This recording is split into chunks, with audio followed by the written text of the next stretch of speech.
If your house is on fire, do you fire the fire department for not rebuilding it fast enough? That's the logic behind the latest political stunt, dismantling the US Department of Education. In March 2025, President Donald Trump signed an executive order aimed at taking apart the department, a move hailed by some as a step toward local control and condemned by others as an attack on national educational equity. The announcement feels bold, it sounds like change, but look closer and it's clear this isn't reform, it's deflection. Blaming the DOE for America's educational woes is like blaming the weatherman for the storm. The real issues, chronic underfunding, policy inconsistency, deep-rooted inequities, are state and local problems hiding in plain sight. And removing the one agency tasked with even attempting national-level accountability, that's not a fix. It's a smokescreen. To understand what's really happening, we have to look beyond the headlines and ask a few hard questions. Who benefits? Who loses? And what was the Department of Education actually created to do in the first place? Created in 1979, the Department of Education's mission has never been to micromanage classrooms or design local curricula.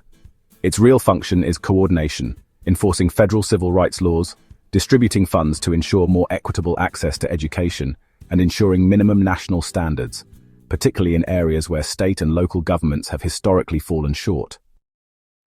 Among its key responsibilities are enforcing desegregation laws after Brown v. Board of Education, administering the Individuals with Disabilities Education Act to support students with disabilities, guaranteeing gender equity through Title IX, managing Pell Grants and overseeing student loans. To judge the DOE as a failure because it hasn't fixed every education-related issue is to fundamentally misunderstand its role. Education remains predominantly under the control of state and local authorities. The DOE exists not to overhaul the system single-handedly, but to fill the gaps left by inconsistent or inequitable local governance. If an institution is deemed unnecessary simply because it hasn't solved every problem in its domain, then we would also have to dismantle the EPA for not eliminating pollution, or the FDA for not preventing every outbreak of foodborne illness. The reality is that the DOE's role is more subtle but still crucial. It is designed to protect the floor, not determine the ceiling. Its existence ensures a baseline of accountability, particularly for students in underserved or historically marginalized communities. Eliminating it doesn't resolve systemic problems, it just removes one of the few mechanisms available to address them at scale.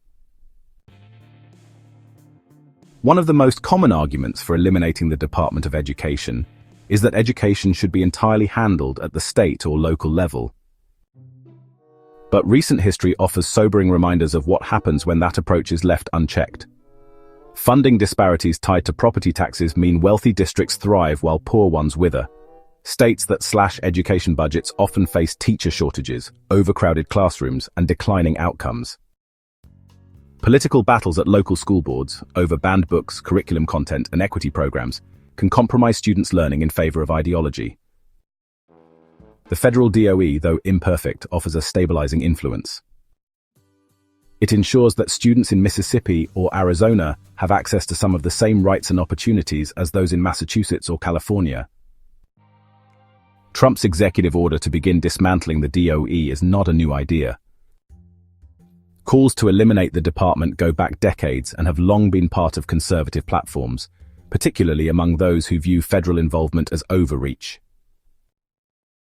The current push aligns with the Heritage Foundation's Project 2025, a policy roadmap that seeks to drastically limit federal power and expand executive control.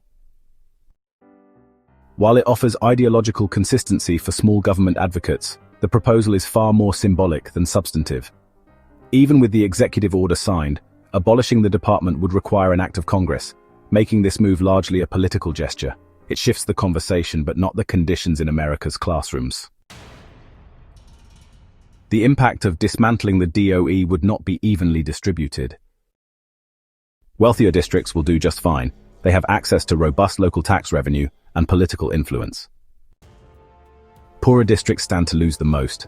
Federal funding and oversight often serve as their only safety net. Higher education would also face turbulence, with Pell Grants and federal student aid oversight likely fragmented across agencies. Civil rights protections, especially around disability access, racial equity, and gender discrimination, could suffer from lack of a centralized enforcement body. In this light, the main beneficiaries of dismantling the DOE aren't students, parents, or educators. They're politicians who can claim a symbolic win by shrinking government without offering real solutions. The Department of Education is not without flaws, but abolishing it will not address the root problems in American education, namely systemic inequality, inconsistent funding, teacher burnout, and inadequate infrastructure. Those problems are deeply entrenched and require thoughtful, coordinated policy solutions at all levels of government. Rather than using the DOE as a scapegoat, the national conversation should shift toward improving what we already have, strengthening federal-state partnerships, redesigning funding mechanisms, and supporting teachers and students more meaningfully. What's unfolding now is not a genuine effort to reform education. It's a performative attempt to offload responsibility and score political points. And in the process, it risks making the very inequities the Department of Education was created to address even worse.